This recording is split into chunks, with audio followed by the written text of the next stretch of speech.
आज हम यहाँ पे एक बहुत महत्वपूर्ण विषय पे आपसे चर्चा करने के लिए यहाँ मौजूद हैं।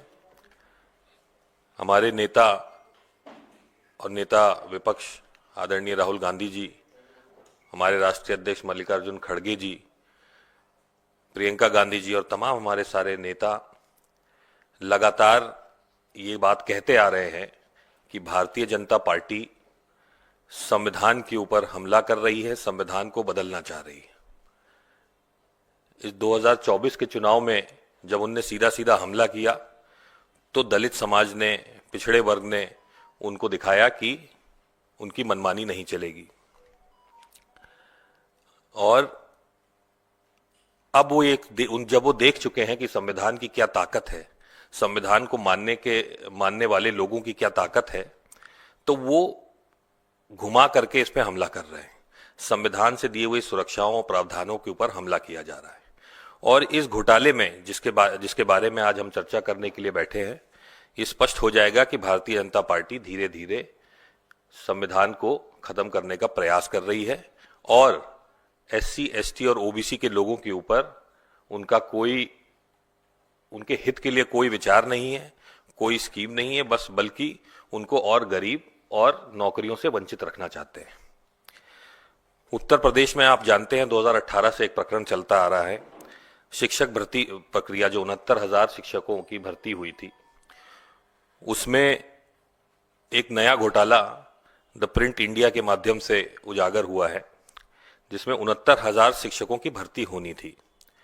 उसके दौरान एससी, एसटी और ओबीसी के 18,500 सीटों में आरक्षित एससी, एसटी और ओबीसी के लोगों को उसमें नौकरी मिलनी थी, लेकिन उसमें से केवल 2,637 पर ही आरक्षण लागू किया गया है और शेष 15,863 जो सीटें बचती हैं उस पे अनारक्षित वर्ग के लोगों को नौकरी दी गई।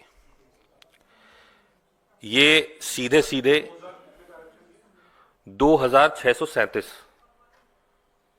18,500 में से 18,500 देना था, 2,637 दिया है, बाकी सारी अनारक्षित वर्ग के लोगों से भर दी गई हैं।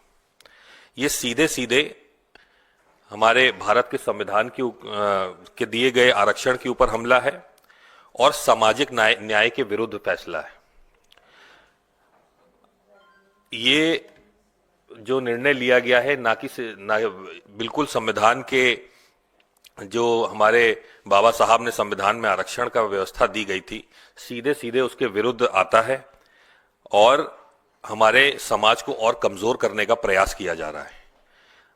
दलित समाज के, अनुसूचित जनजाति समाज के और ओबीसी समाज के लोगों को नौकरी से वंचित रखा जा रहा है, बेरोजगार रखा जा रहा है और धीरे धीरे से समाज को पूरी तरह से ध्वस्त करने का प्रयास भारतीय जनता पार्टी के द्वारा किया जा रहा है।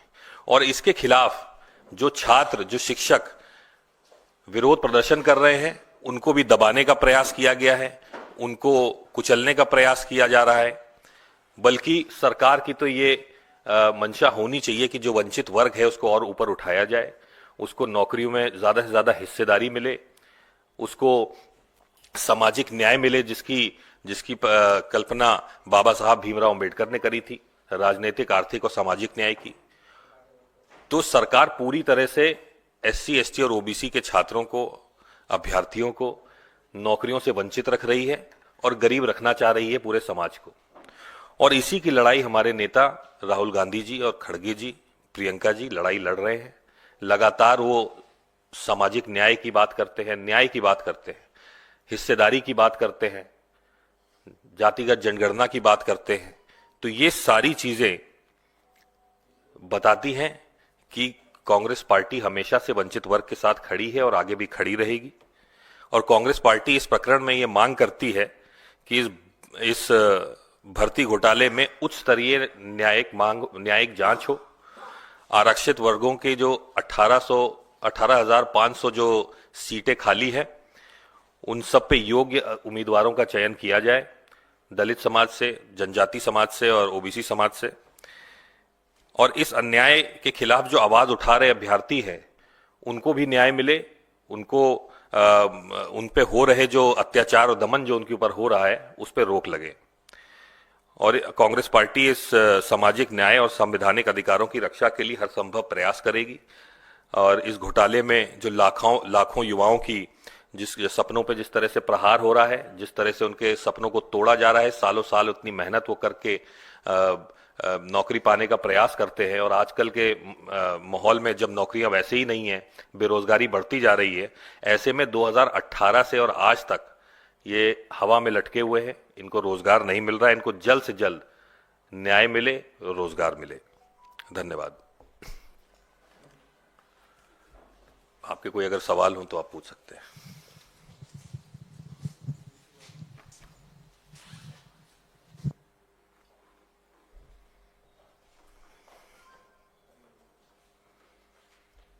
ठीक। कांग्रेस पार्टी कुछ करेगी इनको न्याय दिलाने के लिए? आप लोग सड़कों पे उतरेंगे या कुछ कांग्रेस का कोई इसको लेके स्ट्रैटेजी?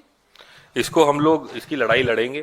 पहले तो क्योंकि ये मामला कोर्ट में है तो उसमें भी इसको दिया जाएगा, लेकिन जो भर्ती कर रहे हैं उसको रद्द करने की हम मांग कर रहे हैं, और सही न्याय जब तक के कोई और फैसला ना आ जाए तब तक के हम इसकी मांग कर रहे हैं, करेंगे। और इस पे हम लोग अगर जरूरत पड़ेगी तो आंदोलन भी करेंगे।